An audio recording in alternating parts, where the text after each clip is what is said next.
লাতিন দেশ পেরুর ইতিহাসে প্রথমবার স্বেচ্ছা মৃত্যু বরণ করলেন এক নারী। চলতি সপ্তাহে বিশেষ ওষুধ প্রয়োগ করে আনা এস্ট্রাদা নামের ওই নারীর মৃত্যু নিশ্চিত করেন চিকিৎসকরা। স্বেচ্ছা মৃত্যুর অধিকার আদায়ে তাকে দীর্ঘ আইনি লড়াই করতে হয়েছে।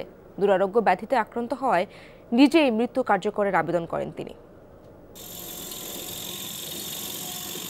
পেশায় মনোবিজ্ঞানী ৪৭ বছর বয়সী পেরুভিয়ান মহিলা আনা এস্ত্রাদা ৩০ বছরেরও বেশি সময় ধরে ভুগছিলেন দুরারোগ্য ব্যাধি পলিমায়োসাইটিসে, যাতে ধীরে ধীরে অবশ হয়ে যায় তার দেহের বেশিরভাগ পেশি। হাঁটাচলা তো দূরের কথা, ঠিকমতো কথা বলতেও বেগ পেতে হতো তাকে। দীর্ঘ সময় ধরে ছিলেন শয্যাশায়ী, দিনরাত ২৪ ঘন্টায় লাগতো নার্স। কষ্ট সইতে না পেরে নিজেই মৃত্যু কার্যকরের আবেদন করেন আনা, কিন্তু বাধে বিপত্তি, কেননা পেরুতে স্বেচ্ছা মৃত্যু নিষিদ্ধ। দীর্ঘ ৪ বছরের আইনি লড়াইয়ের পর ২০২২ সালে সুপ্রিম কোর্ট থেকে মেলে স্বেচ্ছা মৃত্যুর অনুমতি, যা দেশটির ইতিহাসে প্রথম।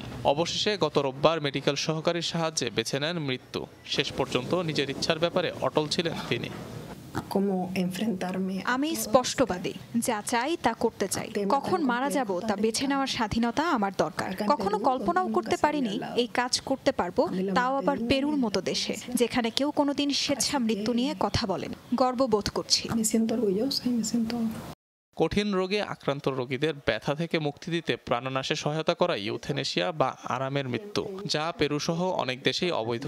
স্বেচ্ছা মৃত্যুতে সহায়তার দায়ে আছে শাস্তির বিধানও। আদালতের নির্দেশে ব্যতিক্রম ঘটেছে কেবল আনার ক্ষেত্রে। শাস্তি থেকে অব্যাহতি দেওয়া হয়েছে স্বেচ্ছা মৃত্যুতে সহায়তাকারী চিকিৎসককে। Netherland, Canada, Belgium, Colombia, Ecuador সহ কিছু দেশে স্বেচ্ছা মৃত্যুর বৈধতা রয়েছে। অনিক রহমান, যমুনা নিউজ।